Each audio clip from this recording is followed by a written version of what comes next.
ঠিক আছে, চলো ইন্ট্রোডাকশনের পর আমরা আবার টেক্সটটা পড়া শুরু করবো আজকে। ওকে, তো ইন্ট্রোডাকশনে তোমরা মোটামুটি কবিতার সম্বন্ধে একটা ধারণা পেয়েছো। মাই লাস্ট টাচেস, এখানে স্পিকার হচ্ছে কে, বক্তা কে না, বক্তা হচ্ছে duke himself and the duchess who is left who is no more, তার সম্বন্ধেই এখানে বলা হয়েছে। তো ডিউক তার ডাচেস সম্বন্ধে কবিতাটাতে বলছেন। বাই দ্য ওয়ে বলে রাখি, এটা কিন্তু একটা ড্রামাটিক মনোলগ। আচ্ছা, তোমাদেরকে ড্রামাটিক মনোলগ কি এটা একটু বলে রাখি। দেখো, ড্রামাটিক মনোলগ, ড্রামা আমরা সবাই জানি, ড্রামা শব্দটা, ড্রামা মানে তো নাটক, তাই তো? তো নাটকীয়ভাবে উপস্থাপন করা হচ্ছে, সেই জন্য এই ড্রামাটিক অ্যাডজেক্টিভটা মনোলগ এটার আগে বসেছে।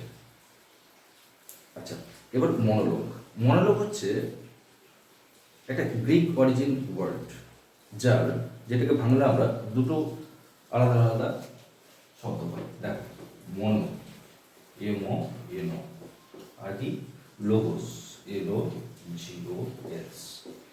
মনো মানে হচ্ছে সিঙ্গল, আর লোগোস মানে হচ্ছে speech.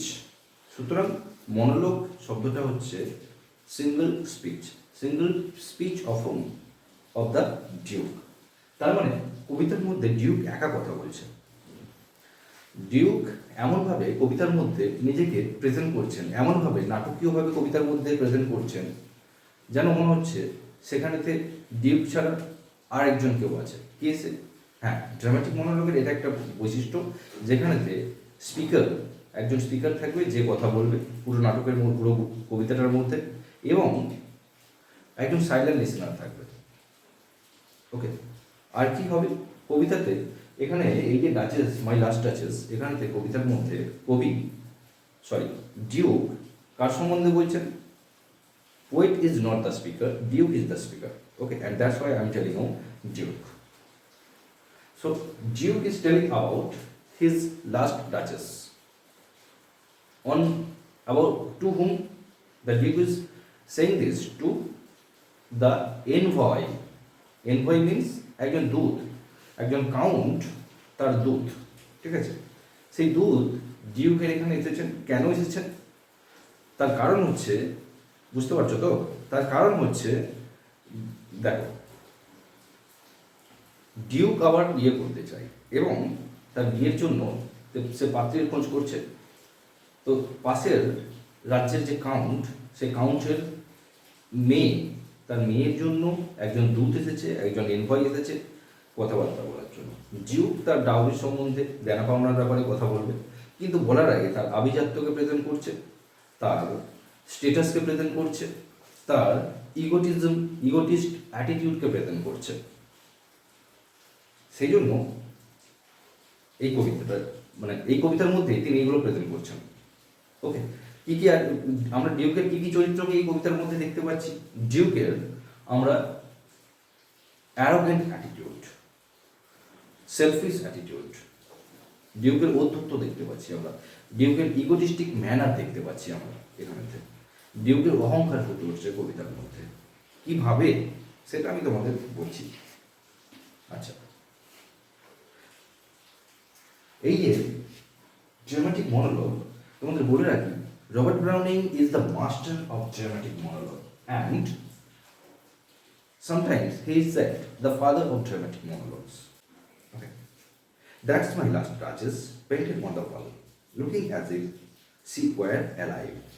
I call that piece a wonder. Now, Pravander's hand worked busily at it, and there she stands. Let me explain these 4 lines. Okay, so আমরা দেখলাম কবিতাটা শুরু হচ্ছে দ্যাট এই শব্দটা দিয়ে। এটা কি, কোন পার্শ্ব স্পিচ? দ্যাটটা হচ্ছে এখানে একটা ডেমনস্ট্রেটিভ প্রোনাউন।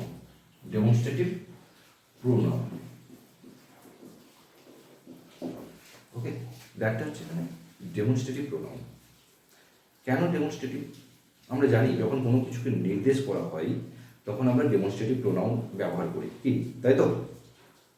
যেমন ধরো দিস, কাছের কোনো একটি জিনিসকে বোঝানোর জন্য দিস ব্যবহার করি, দূরের কোনো একটি জিনিসকে বোঝানোর জন্য আমরা দ্যাট ব্যবহার করি। এখানে ডিউক এই যে কাউন্টের যে দূত বা এমপ্লয়ি, তাকে সঙ্গে করে নিয়ে যাচ্ছেন সিঁড়ি দিয়ে উঠতে উঠতে, এবং যেতে যেতে বাড়ির বিরাট যে প্যালেস, বিরাট যে প্রাসাদ, সে প্রাসাদের ওপরে যখন উঠছে, উঠতে উঠতে সিঁড়ি দিয়ে যখন উঠছে, তখন একটু দূর থেকে ডাচেসের যে পেন্টিং টাঙানো আছে দেওয়ালের মধ্যে, সে পেন্টিংটা দেখাচ্ছে, দেখিয়ে বলছে দ্যাটস মাই লাস্ট ডাচেস। ওই যে ওটা ওটা আমার লাস্ট ডাচেস। অ্যাকচুয়ালি দেখো, my last duchess painted on the wall, কোথায় পেন্ট করা আছে? ওয়ালের, দেওয়ালের মধ্যে। Looking as if she were alive, মনে হচ্ছে যেন সে জীবন্ত, অ্যালাইভ। আচ্ছা, এই যে দেখো এখানে looking as if she were alive, এখানে সি ওয়াজ হওয়ার কথা, she was alive, but she were হচ্ছে কেন? আমরা যেটা বাস্তবে সম্ভব নয় সেরকম যদি কোনো কিছু কল্পনা করি, তখন ভার্বের এরকম ইনভার্সন হতে পারে। যেমন if I were a bird, যদি আমি পাখি হতাম, আমি বাস্তবে কি পাখি নই বা হতেও পারবো না, যদি আমি পাখি হতাম তখন এই ওয়ার ভার্বটা ব্যবহার করি। ঠিক সেরকম যদি, মানে এখানে ডিউ বলছেন ঠিক যেন মনে হচ্ছে ডাচেস বেঁচে আছে, আসলে তো ডাচেস আর বেঁচে নেই, ডাচেসের পোর্ট্রেটটা দেখাচ্ছেন, এবং পোর্ট্রেটটাকে এমন ভিভিডলি এঁকেছেন যিনি এঁকেছেন, তো সেটা একদম মনে হচ্ছে যেন জীবন্ত, as if she were alive. I call that piece of wonder, এই যে পোর্ট্রেটটা, এই যে ছবিটা, সেই ছবিটাকে আমি একদম বিস্ময় বলতে পারি, এত সুন্দরভাবে লিখেছেন। Now Fra Pandolf's hand worked busily a day and there she stands. আমরা এখন ছবিটি যে এঁকেছে সে আর্টিস্টের নামটা জানতে পারলাম। কি নাম? ফ্রা প্যান্ডলফ। ফ্রা শব্দের মানে হচ্ছে ব্রাদার, ওকে, একজন মঙ্ক, একজন সন্ন্যাসী, তো সন্ন্যাসীদেরকে ফ্রা বলা হয়। ফ্রা Pandolf's hand work বিজিলি a day, একদিন খুব ব্যস্ততার সাথে কাজ করছিল ছবিটা আঁকার জন্য, এবং তারপরেই ছবিটা এখানে দাঁড়িয়ে আছে, দেয়ার সি স্ট্যান্ডস। দেখো, বারবার কবি এখানে ছবিটাকে ইট না বলে, ছবিটা যেহেতু একটা বস্তু, তাহলে ইট হওয়ার কথা, এটা তো আর লিভিং বিংস নয়, কোনো একজনের পোর্ট্রেট সেখানে পেন্ট করা হয়েছে। তো কবি, এখানে ডিউক বারবার বলছেন যে সি, অর্থাৎ তার যে মিসেস, তার যে ওয়াইফ, তার যে লেট ওয়াইফ, তাকে বারবার তিনি এটা বলে সম্বোধন করছেন সি। সি কেন বলছেন, ইট বলছেন না কেন? এখানে এই ইট মানে কোন নন লিভিং থিংস, সেই নন লিভিং থিংকে যদি আমরা এমনভাবে ট্রিট করি, সেটাকে যদি জীবন্ত মনে হয়, তাহলে সেটাকে একটা ফিগার অফ স্পিচ বলা হয় বা অলঙ্কার বলা হয়। সেই অলঙ্কারটার নাম হচ্ছে পার্সোনিফিকেশন। ওকে, সো এখানে পার্সোনিফিকেশনের ব্যবহার হয়েছে।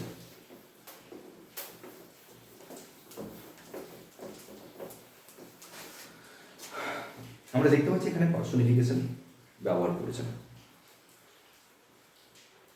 কবি পার্সোনিফিকেশনের ব্যবহার করেছেন, ব্রাউনিং পার্সোনিফিকেশনের ব্যবহার করেছেন এখানে। আচ্ছা,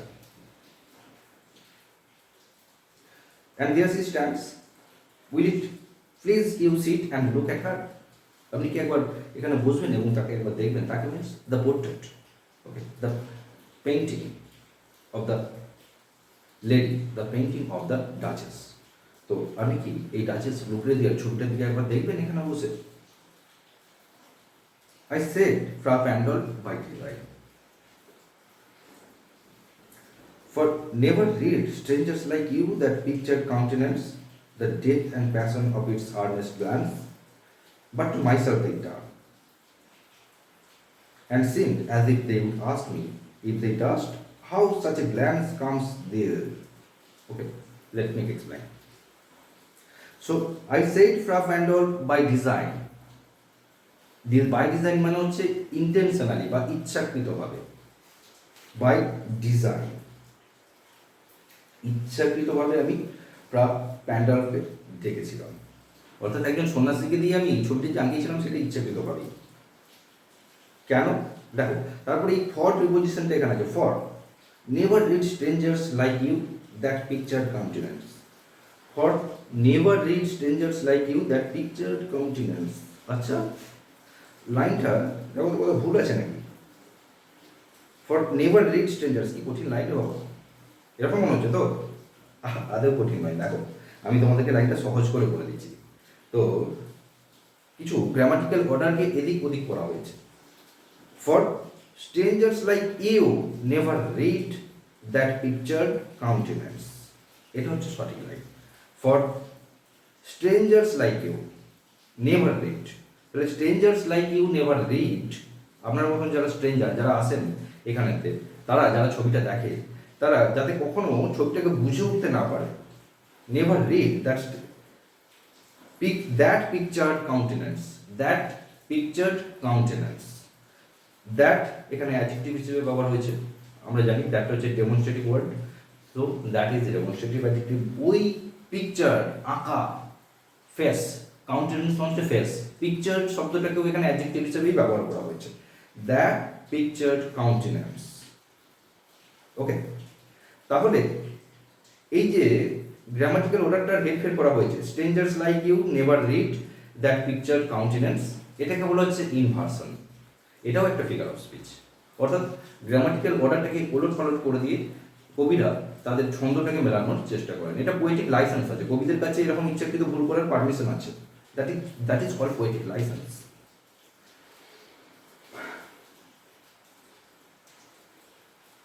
The depth and passion of its earnest glance, the depth and passion of its earnest glance, its means এখানে ছবিটাকে অবজেক্টিফাই করা হচ্ছে। দেখো এখানে এই প্রথম ইটস শব্দটাকে ডিপ ব্যবহার করছেন, কি না ডেপথ অ্যান্ড প্যাশন। আপনি কি একবার বুঝবেন এবং ছবিটাকে দেখবেন, আমি এই যে ছবিটাকে আমি ফ্রাপ্যান্ডলকে দিয়ে করিয়েছিলাম ইচ্ছাকৃতভাবে, যাতে আপনার মতন লোকজন যারা এই ছবিটার দিকে দেখে অবাক হয়ে থাকে, বুঝতে না পারে। For never read strangers like you that picture countenance, that picture countenance, লাইনটা নিশ্চয়ই বুঝেছ।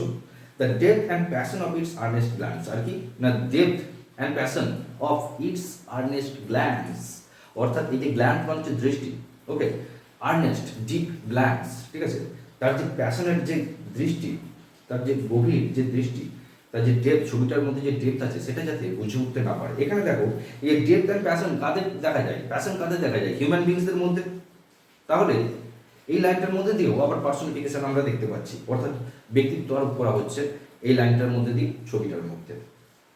ওকে, that the depth and passion of its earnest glance but to myself they turn, কিন্তু যারা এই ছবিটাকে দেখে, মানে আমরা কোনো লোকজন যারা আসে এবং ছবিটাকে দেখে, তারা কি করে, দে turn to myself.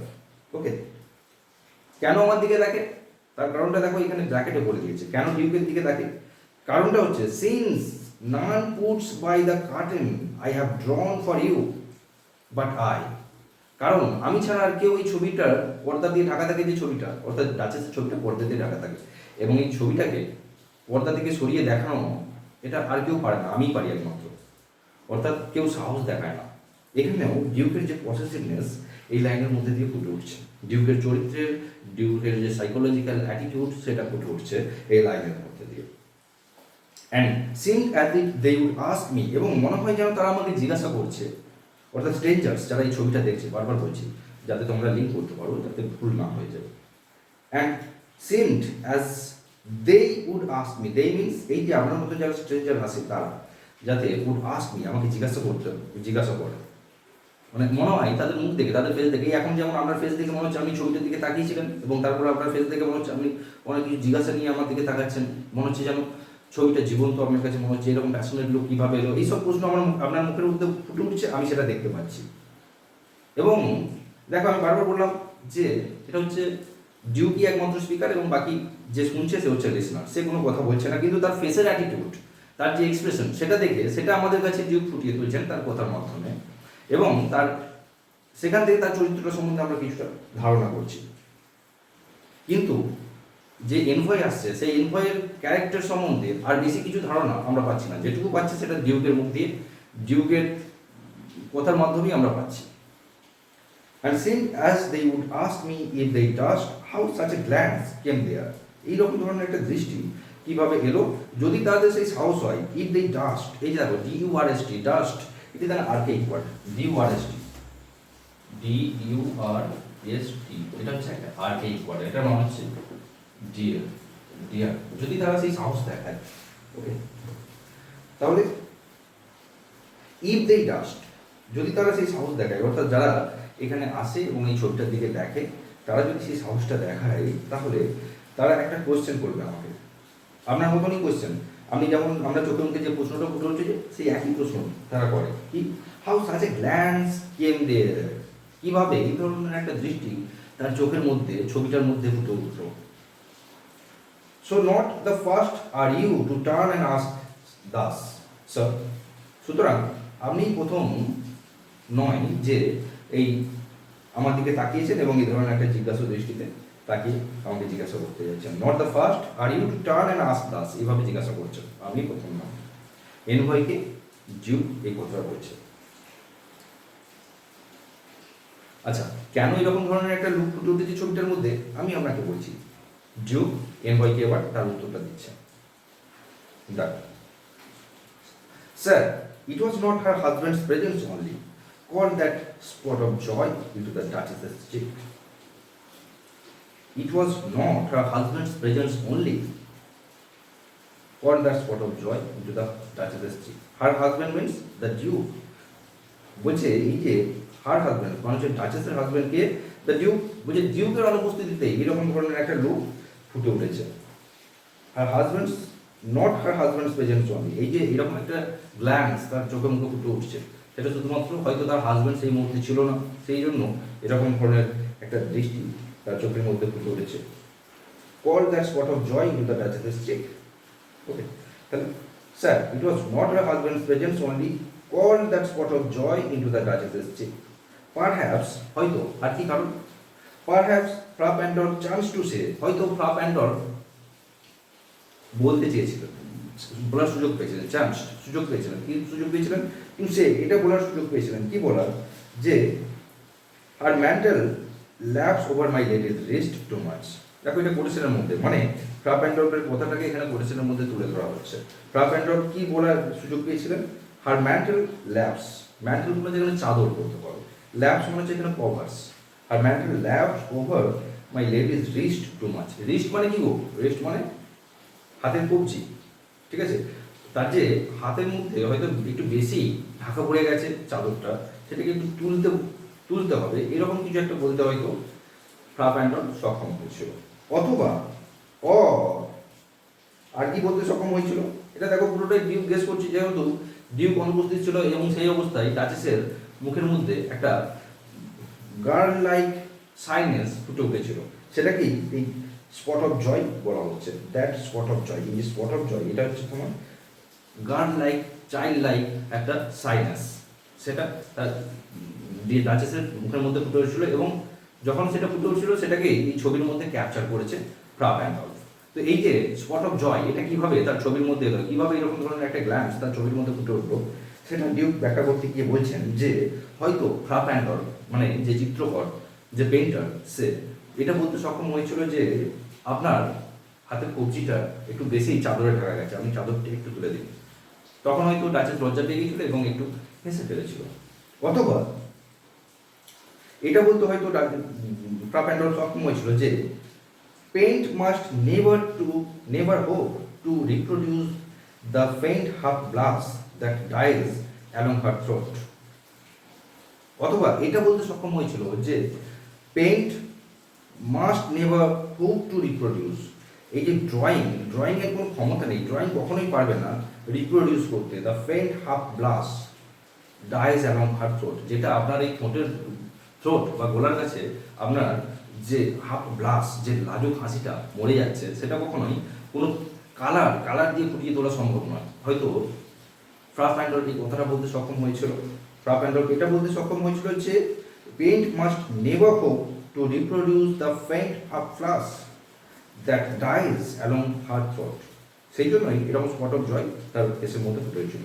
Such tough was কার্সি C thought, এবং তার যে এই হাসি, অর্থাৎ তাকে যখন কেউ কিছু বলতো, সেই যে লাজুকভাবে হাসিটা দিত, এই হাসি, সেটাই সে ভাবতো যে এটাই হয়তো কাটছি, এটাই হয়তো ভদ্রতা, ঠিক আছে, কি বুঝতে পারছো তো? He thought and cause enough for calling up that spot of joy, এবং সেই কারণেই সেই স্পট অফ জয় সেটাকে তিনি নিয়ে আসতেন, ডাচেস নিয়ে আসতেন তার মুখের মধ্যে, তার ফেসের মধ্যে এই কাজটিটা দেখানোর জন্যই। দেখ এটা আপাতত, তারপরে আমি আবার কন্টিনিউ করছি।